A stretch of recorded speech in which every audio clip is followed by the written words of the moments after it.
আমার আব্বারে আমি জীবনে একবার বলছিলাম, আব্বা আমি এই মাদ্রাসায় পড়তাম না, আরেকটা মাদ্রাসাত পড়মু, এটাই একবার কইছিলাম জীবনে।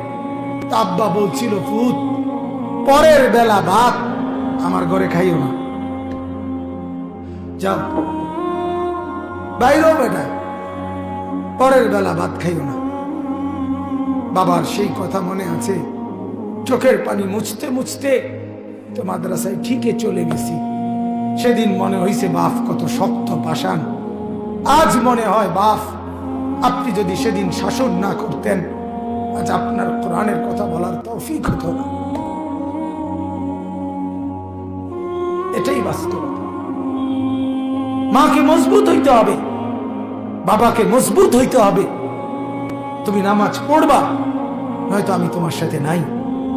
তুমি সেজদা করবা, নয়তো আমি তোমার সাথে নাই। তুমি স্ত্রী পর্দা করো, নাহলে আমি তোমার সাথে নাই। তুমি ছেলের বউ পর্দা করো, নয়তো আমি তোমার রান্না খাবো না। খোদার কসম, না খাইয়া মরবেন না, আল্লাহ খাওয়াবে। আর যদি না খেয়ে মরে যান, তাইলে মৃত্যুর সাথে সাথে জান্নাতে চলে যাবে।